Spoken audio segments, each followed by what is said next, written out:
네, 여러분 안녕하세요. 영어 읽기 교수법 권연희입니다.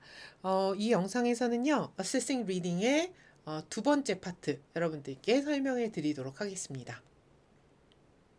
자, 우리가요, 리딩 스피드를 우리가 진단을 할 때, 이런 스텝을 따라서 이런 것들을 지켜서 좀 해라 라는 것들이 있습니다. 자, 첫 번째는요, word recognition을 가장 먼저 확인해라 라는 거고요. 두 번째는 그리고 나서 comprehension question이나 sentence comprehension이나 텍스트 comprehension으로 넘어가라 라고 이야기를 합니다. 그리고 우리가 플루언시를 위해서 했었던 reading speed 이런 것들은 그 다음에 할 수 있다라고 이야기하고 있고요. multiple diagnostic tool을 활용을 해라라고 설명하고 있습니다. 자, 그러면 우리가 너무 당연한 이야기지만 reading proficiency 읽기 능숙도를 왜 측정하는지 그 목적에 대해서 한번 이야기를 해보면요. 리딩 스킬을 평가하는 데 있습니다. 이건 너무 당연하죠. 그래서 이런 테스트들이 토플이나 아이엘츠나 뉴질랜드에서 하는 테스트 같습니다. PAT, 영어권 국가에서 만든 그런 시험들이죠. 이 시험들은 대부분 멀티플 초이스 퀘션이거나 클로즈 테스트입니다. 이 토플이나 PAT는 모르겠고요. IELTS 같은 경우에는 멀티플 초이스가 많고요. 특히 IELTS 같은 경우에는 이런 어느 정도의 단답형이나 간단한 서술형 문항들도 꽤 많이 포함이 되어 있습니다.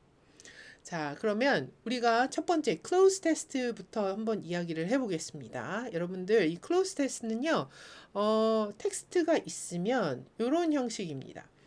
텍스트를 비워두어요. 그래서 이제 위에 이렇게 단어들이 주어지기도 하고 이 리스트가 없을 경우도 있습니다. 학생들의 리딩 컴프레hension을 체크를 해야 되니까 단어를 주어지기도 하고 단어가 주어지지 않아도 괜찮습니다. 자, 그런데 리딩 패시지에 여러분 보시면 빈칸이 이렇게 뽕뽕뽕뽕 뚫려 있는 게 보이시죠? 자, 그래서 리딩 텍스트에 몇 단어마다 그렇게 빈칸으로 만들어 놔라 라고 우리가 그 만드는 방법을 알려주고 있고요. 자, 그 다음에 어떤 텍스트가 있으면 네, 40개에서 50개 정도의 블랭크가 필요하다. 뭐 이런 이야기. 근데 이 지문에서는 그렇지 않았는데요. 두 번째 요소로 이야기를 한 것은 first sentence는 온전한 채로 빈칸 없이 시작하는 것으로 놔두어라 라고 설명하고 있습니다. 자, 클로즈 테스트를 어떻게 우리가 채점을 할 수 있을까요? 자, exact replacement. 똑같은 단어를 그 빈칸에 들어가는 똑같은 단어가 쓰여져야 된다. 이렇게 관점에서 체크를 할 수가 있고요. acceptable alternative. 똑같은 단어는 아닌데 대체할 수 있는 단어. 예를 들어서 synonym, similar meaning 이런 단어들을 써도 괜찮다라고 이야기하고 있습니다. 자, 그래서 exact replacement나 acceptable alternative를 쓰면 네, 왜 그래야 되느냐? reliability, practicality 측면에서 테스트에 있어서 우리 세 가지 관점 있었잖아요. 그 중에 reliability, 신뢰성이라든지 practicality, 현실성 측면에서 그런 것들이 필요하기 때문이다. 라고 이야기를 하고 있고요. 이건 약간 중요한 내용 같아요. misspelling. 그러니까 철자를 좀 틀리게 쓰는 경우. 이거는 틀리다고 채점하지 않습니다. 그런데 그 단어들이 grammatically correct. 문법적으로는 정확해야 된다. 과거 시제에는 과거를 써줘야 되고 ing가 써야 될 경우에는 ing를 써야 되고 그런 폼에 있어서는 좀 엄격한 기준을 가지고 있습니다. 자, 그래서요 클로즈 테스트에 있어서 예를 들어서 53% 이상 점수를 받았다면 멀티플 초이스에 있어서는 90% 이상 맞아야 된다. 그러면 여러분들 클로즈 테스트가 당연히 더 어려운 테스트라고 보실 수가 있겠죠. 이렇게 된다면 그 학습자는 good for reading along 이렇게 우리가 생각할 수 있다라고 이야기를 합니다. 자, 우리가요 또 효율성 측면에서 클로즈 테스트가 괜찮다라고 이야기를 할 수 있는데요. 어떠한 채점하는 데 있어서 템플릿, 채점표가 있다면 그것을 금방 채점할 수 있으니까 그렇다라고 보시고요. local comprehension을 하는데 학습자들을 encourage 시키는데 좋은 방법이다라고 이야기를 합니다. 자, 그리고 두 번째 타입, comprehension question. 자, 여러분들 제가 아까 신뢰성, reliability, 타당성, validity, 실용성, 현실성, practicality 이렇게 테스트에 있어서 세 가지 측면이 필요하다라고 설명드렸었잖아요. 자, 신뢰성 측면에서 comprehension question을 어때야 하냐면요. 첫 번째는 포맷하고 인스트럭션이 학습자들이 이해하기 쉬운 것으로 문항의 인스트럭션이 제공되어야 된다. 두 번째는 마킹하는 데 있어서 어떠한 왔다 갔다 하지 않고 일관성이 필요하다. 자, 퀘스천 자체가 이해하기 쉬운 그런 것들로 만들어져야 된다라고 하는데요. 자, 여기서 이 심플이라는 여기서 말하는 심플이라는 용어는 vocabulary below the text difficulty level. 자, 그 학습자들이 읽었던 reading passage 있죠. 그거보다는 조금 더 쉬운 단어들을 활용해서 물어보는 질문이어야 된다라는 관점입니다. 자, validity 측면에서는요. 학습자들이 reading text 한 다음에 문제를 풀 수 있도록 질문을 만들어라 라고는 얘기고요.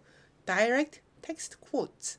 자, 문항 구성에 있어서 텍스트에 있는 것을 그대로 따서 copy and paste해서 문항을 만들지 말아라 라고 이야기를 합니다. 자, 그리고 comprehension. 학습자들이 이해한 것을 기반으로 해서 문제를 풀게끔 해라. 자, question order에 있어서도 지문을 순서대로 쭉 읽어 나가는 순서로 문항도 구성을 해라 라는 이야기입니다. 자, practicality 측면은요. answer sheet. 어떠한 정답표, 정답을 기입할 수 있는 정답지를 제대로 만들어라. 우리 여러분들 그 OMR 카드 보시면 제대로 문항들이 1, 2, 3, 4, 5, 1, 2, 3, 4, 5 줄 맞춰 있잖아요. 그런 식으로 만들어라 라는 거예요. align true false answers. 자, 여러분들 우리 true false answers 보시면 문제가 이렇게 있으면 true false 이런 식으로 하나의 칼럼으로 이루어진 것 여러분들 많이 보셨죠? 이렇게 만들어라. 줄을 맞춰라. true false인 경우에 이런 관점입니다. 자, 그렇다면 우리가 reading comprehension question 관련해서 어떤 점들을 좀 더 생각해 봐야 될까요? 자, 첫 번째는요. Should the test consist of one text or several shorter text?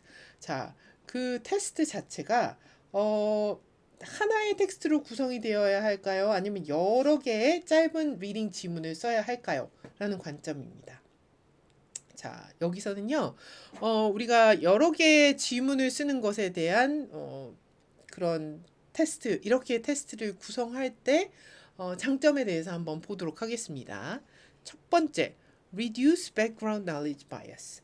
자, 첫 번째는요, 배경 지식이 bias 된 그런 배경 지식이 한쪽으로 치우친 것에 대한 그런 요소들을 감해줄 수 있다, 낮춰줄 수 있다라고 이야기를 합니다.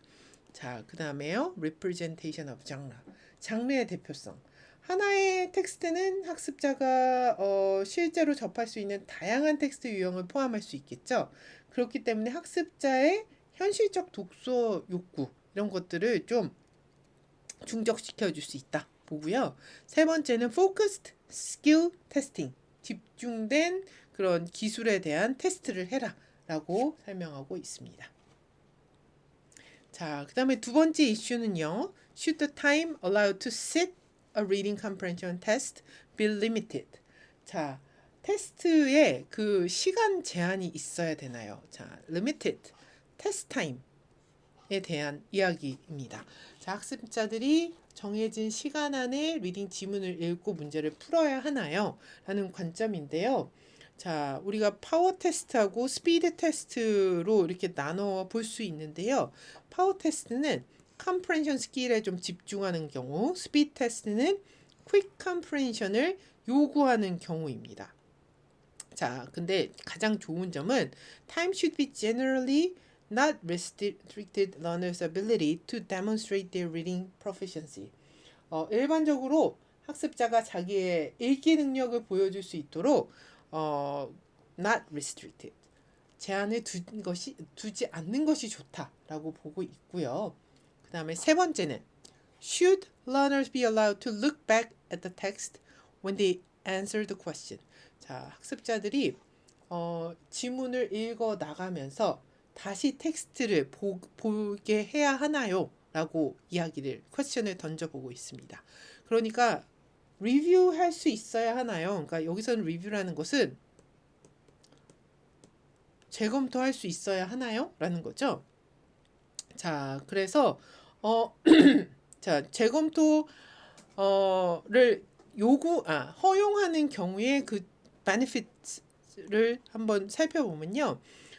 기억력에만 좀 더 기억력 테스트가 아니잖아요, 여러분. 리딩 테스트라는 거는 기억력 테스트가 아니고 컴프레hen션 테스트이기 때문에 메모리에 근거해서 문제를 풀게 하면 안 된다라고 이야기를 합니다. 컴프레hen션에 좀 집중해서 해야 된다. 그 다음에 poor score is less likely to result from memory deficit. 기억력 부족으로 인해서 점수가 낮게 나오는 경우가 있기 때문에 그렇다라고 보여집니다. 그런데 재검토가 제한되는 경우도 있습니다. 그래서 testing retention of main idea is a goal. 만약에 메인 아이디어를 파악하기 위한 것이 목표라면 그렇다면 메이저 포인트에 포커스에 되는 경우라면 재검토를 요구하지 않아도 괜찮다라고 설명하고 있고요. 네 번째는 should learners be allowed to use dictionaries. 여기서는 L1이나 L2 딕셔너리 둘 다 쓰는 것을 얘기를 하겠죠. 일반적으로 여기에 우리가 권장사항은 다음과 같습니다. Dictionary use is discouraged since vocabulary knowledge is a key factor in comprehension. 자, 좀 안 쓰는 것이 좋다라고 이야기를 합니다. 왜냐하면 애들이 vocabulary knowledge가 있는지 없는지 딕셔너리를 쓰면 알 수가 없잖아요. 자, 그 다음에 passage should match learners' proficiency level to minimize the dependence on dictionaries. 자, 그리고 또 다른 관점은 학습자들이 사전을 사용하는 경우에는 어려운 텍스트를 도움을 받아 처리할 수 있는 능력을 평가하는 것이 목표인 경우에는 오케이, 쓸 수 있다 라고 이야기를 합니다. 자, 예외사항이 있습니다. 사전을 사용하는 것이 허용되는 경우예요. 자, 그런 경우는 얼마나 학습자들이 difficult test with assistance. assistance는 L1, L2 딕셔너리 사용하는 거겠죠. 되게 어려운 지문을 학생들한테 줍니다. 사전을 통해서 얼마나 이 지문을 해석해 낼 수 있는지 보는 경우, 그런 경우에는 써도 괜찮다라고 설명합니다. 자, 그 다음에 다섯 번째 이슈는요. 자, 다섯 번째 이슈는 should questions be in the first language? And should the learners be allowed to answer in the first language? 자, language에 대한 질문이에요. 그래서 질문 자체가 L1으로 해도 괜찮을까요? 아니면 L1을 사용해서 학습자들이 대답하게 허용해도 괜찮을까요? 라는 질문입니다. 자, 여러분들 어떤 테스트가 생각이 나시나요? 지문은 영어로 돼 있지만 L1으로 묻고 대답하는 것. 주로 여러분 제 생각에 제일 먼저 떠오르는 거는 K-SAT 수능 지문이 떠올라요. 자, 그래서 L1 question하고 answer를 써도 괜찮은 경우, 거기에 대한 이점이 있는 경우, 자, 이거는요, more directly measure comprehension. 조금 더 학습자들의 이해를 정확하게 측정할 수 있다. 직접적으로 측정할 수 있다라는 관점입니다. 그런데 이렇게 되지 않았을 때는요, bilingual proficiency, 이중 언어의 능숙도를 측정할 때는 L1을 쓰게 하면 안 된다라는 설명을 하고 있습니다. 자, 여섯 번째 이슈 마지막입니다. When marking comprehension question requiring written answer, should learners be penalized for poor spelling, poor punctuation, and poor grammar? 자, 이거는요, 맞춤법이나, 맞춤법이겠죠? 아니면 문장 부호, 잘못 쓰는 경우, 아니면 문법 오류가 있는 경우. 이런 것들은 어떻게 채점할 것이냐? 라는 내용입니다.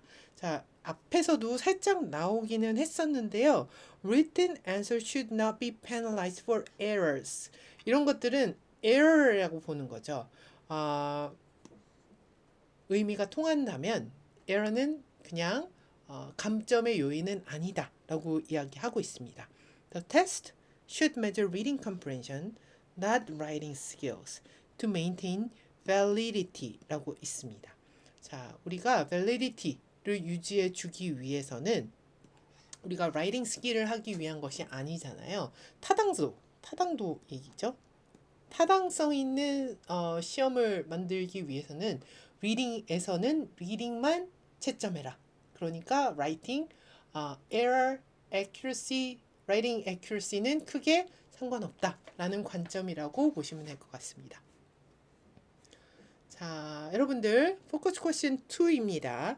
자, 제가 reliability, validity, practicality 여러 번 반복해서 설명을 해드렸습니다. 자, 그리고 1, 2, 3번은요. 이 세 가지 요소들을 설명하는 답이에요. 자, match each characteristics of the guideline. It ensures 1, 2, 3가 A, B, C에 각각 어디에 해당하는지 여러분들이 그 짝을 써서 오픈엔드 퀘스천으로 남겨보시면 될 것 같습니다. 자, 세 번째 포커스 퀘스천입니다. Should comprehension test focus solely on reading skill, or should they also count for other language abilities, such as vocabulary, memory, or grammar?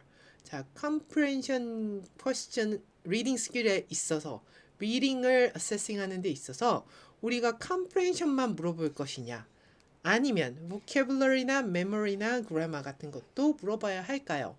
자, 여러분들 의견을 5문장 이상으로 한번 기술해 보시기 바라겠습니다. 네, 수고하셨습니다.